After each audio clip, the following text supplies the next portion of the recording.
Very good morning. तो हम क्या कवर कर रहे हैं? फार्मास्यूटिकल एनालिसिस 1, जो आपके फर्स्ट सेमेस्टर या थर्ड सेमेस्टर में आती होगी, राइट। लाइन वाइज में लाइन आपको चैप्टर्स क्लियर करवा रही हूँ। आपके डेफिनेटली सब्जेक्ट क्लियर होगा यदि आप एक एक वीडियो लाइन से देखते चले जाएंगे। 1 2 3 4, फर्स्ट यूनिट का 1 2 3 4, सेकेंड यूनिट का 1 2 3 4। तो आज मैं क्या कवर करूंगी? Theories of acid base cover करवाई इसके पहले। अब अपन शुरू करेंगे बफर सोल्यूशन। बफर सोल्यूशन हो सकता है आपके क्वेश्चन नहीं आता हो, बट मुझे पता होना चाहिए कि बफर सोल्यूशन क्या होता है, तभी मैं समझ पाऊंगी क्या हेंडरसन हेजलबैक इक्वेशन क्या होती है। बफर सोल्यूशन पता भी होना चाहिए, कभी जीपैट में कोई क्वेश्चन आ जाता है तो मैं छोटी छोटी बेसिक चीजें भी यहाँ आपको कवर करवाती हूँ। तो आपको पीएच, सबसे पहले तो पीएच के बारे में पता होना चाहिए। पीएच क्या होती है? हाइड्रोजन आयन की concentration minus log H plus, इसको लिखते हैं। पीएच इक्वल्स टू क्या होती है? माइनस लॉग H प्लस, याद रखिएगा, ठीक है। अब आपको पता है एक पीएच स्केल होता है जिसमें 1 से लेकर 14 तक नंबर होते हैं, ठीक है। कैसे फाइंड आउट करते हैं ये आपको पता होगा, लैब में करते हैं, बट मैं थोड़ा सा बता देती हूँ। मान लो कोई सोल्यूशन है ना, उसकी पीएच निकलती है 4, है ना, 4। तो पीएच स्केल में याद रखिएगा 1 से 7 तक यदि कोई नंबर आता है, कितना नंबर आता है? 1 से 7 तक कोई नंबर आता है, 1 से 7 के नीचे 6 तक कोई नंबर आता है तो वो सॉल्यूशन जनरली एसिडिक होता है, ठीक है। और 7 के ऊपर यदि सोल्यूशन की पीएच जो आती है 7 के ऊपर आती है, यानी 8 9 10 11 12 13 14 आती है, तो वो बेसिक सोल्यूशन होता है ना।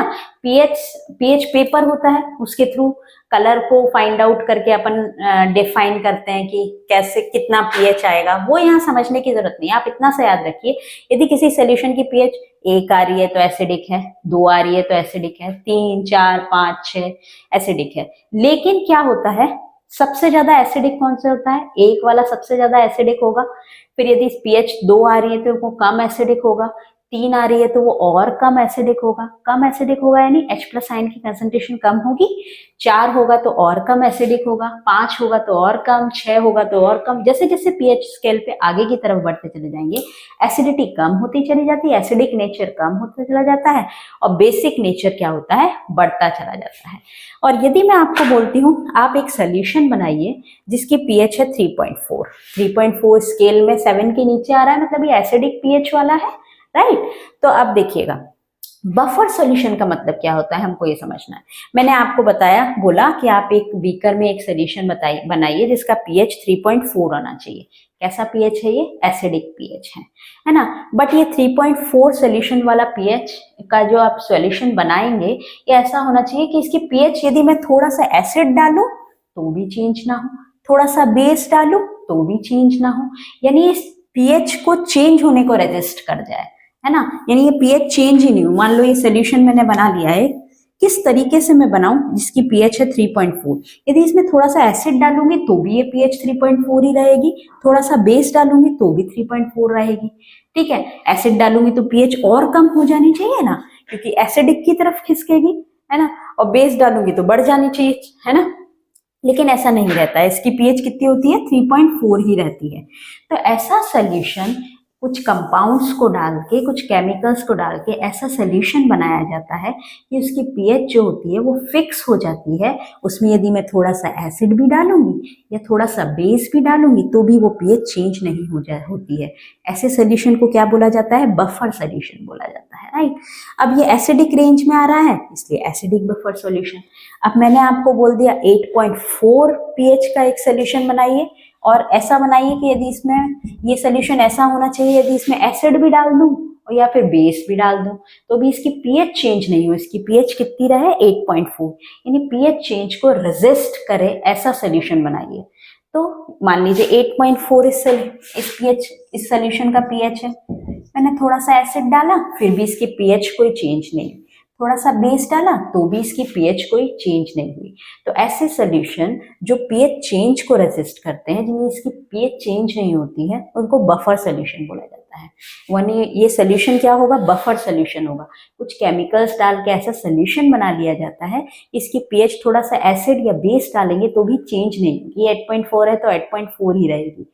तो ऐसे सॉल्यूशंस जहाँ पीएच चेंज नहीं होती है उसको बोला जाता है बफर सोल्यूशन। और ये बेसिक रेंज में आ रहा है, यहाँ पे बेसिक रेंज में आ रहा है इसलिए बेसिक बफर सोल्यूशन। ये एसिडिक रेंज में आ रहा है इसलिए ये एसिडिक बफर सोल्यूशन हो गया। तो ये तो हो गए हमारे बफर सोल्यूशन। अब दो टाइप के बफर सोल्यूशन बनाते हैं अपन, acidic buffer solution, basic buffer solution, वो भी मैं आपको क्लियर कर देती हूँ।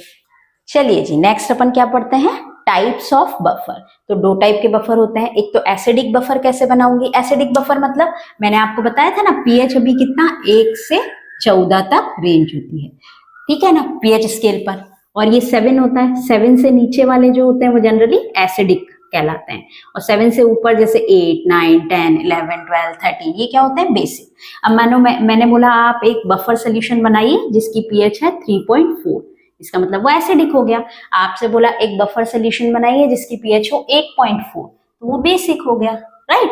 तो एसिडिक और बेसिक का मतलब समझ में आया, जो 7 से नीचे होंगे वो सब एसिडिक होंगे, 7 से ऊपर जो बेसिक होंगे।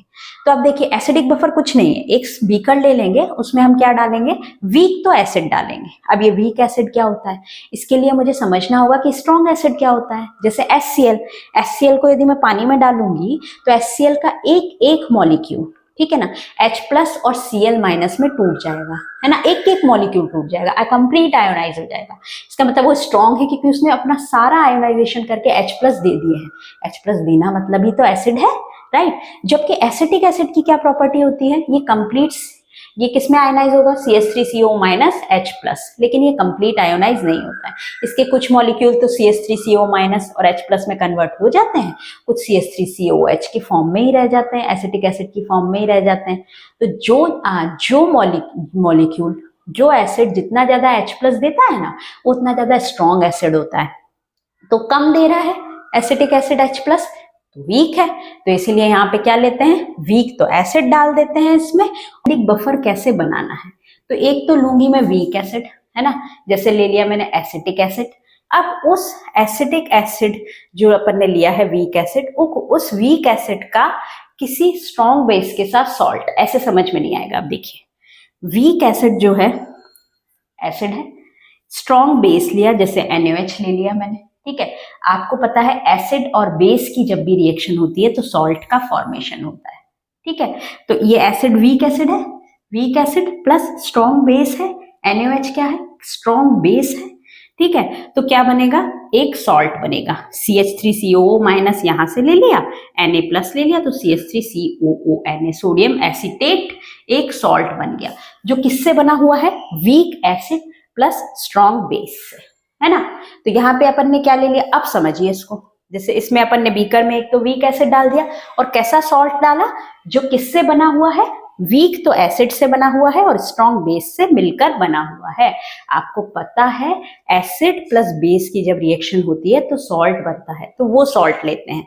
यानी इस बीकर में मैंने क्या क्या डालूंगी एसिडिक बफर बनाने के लिए, याद रखिएगा, ये एग्जाम में भी पूछा जाता है कभी, है ना, GPAT वगैरह में भी, कि अपन इसमें डाल देंगे वीक तो एसिड और कैसा सॉल्ट, जो उसी वीक एसिड का किसके साथ बनाया हुआ है, स्ट्रॉन्ग बेस के साथ। यानी ये strong base plus weak acid के साथ जो सॉल्ट बनाया हुआ है वो इसमें डाल दूंगी, तो मेरा क्या बन जाएगा, एसिडिक बफर, ठीक है। बफर सोल्यूशन बन जाएगा जो कैसा होगा, एसिडिक बफर होगा, बफर सोल्यूशन बन जाएगा। बेसिक बहुत सिंपल है, यहाँ पे वीक एसिड लिया था, यहाँ मैं वीक बेस ले लूंगी। वीक बेस कौन सा, जैसे अमोनियम हाइड्रोक्साइड। बेस मतलब, वीक बेस का मतलब क्या होता है, जब हम इसको आयोनाइज करेंगे, ये आयोनाइज कैसे होता होगा, NH4OH-, NH4+ और OH- में। तो इसका कम, जब इसको पानी में डाल के आयोनाइज करते हैं ना, तो ऐसा नहीं होता कि जितने मॉलिक्यूल डाले सारे टूट के NH4+ और OH- में दे, ऐसा नहीं होता है। कुछ मॉलिक्यूल तो आयोनाइज हो जाते हैं, कुछ इंटैक्ट ही रह जाते हैं, यानी NH4OH ही रह जाते हैं।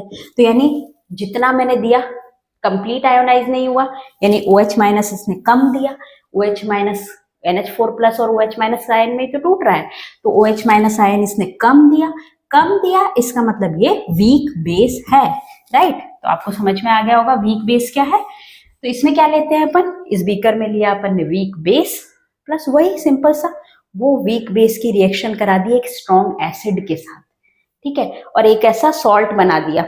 ये सॉल्ट बन जाएगा, जब भी एसिड और बेस की रिएक्शन होगी तो क्या होगी, सॉल्ट। यहां से NH4 प्लस, यहाँ पे Cl, तो NH4Cl एक सॉल्ट बन गया। तो एक तो इसमें वीक बेस डाल दिया, दूसरा इसमें क्या डाल दिया अपन ने, ऐसा सॉल्ट जो किससे बना हुआ है, उसी वीक बेस से प्लस स्ट्रॉन्ग एसिड से मिलकर बना हुआ है, क्या, जैसे अमोनियम क्लोराइड, ठीक है। तो वो डाल दिया अपन ने, यानी इस बीकर में तो अपन ने क्या डाला, weak base ammonium hydroxide plus salt ammonium chloride. इसमें अपन ने एसिडिक बफर के लिए क्या डाला, वीक एसिड जैसे CH3COH प्लस सॉल्ट जैसे CH3COONA। तो आपको समझ में आ गया होगा, एसिडिक बफर में वीक एसिड लेते हैं, बेसिक बफर में वीक बेस लेते हैं।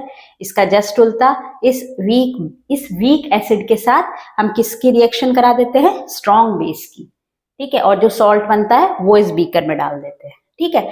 और इस वीक एसिड की, है ना, यहाँ तो एसिड है, और यहाँ वीक बेस की जस्ट उल्टा स्ट्रॉन्ग एसिड से रिएक्शन करा देते हैं, और जो सॉल्ट बनता है वो इसमें डाल देते हैं।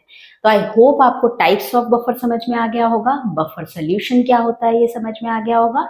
नेक्स्ट टॉपिक हम कवर करेंगे common ion effect, right. Thank you so much for watching this video.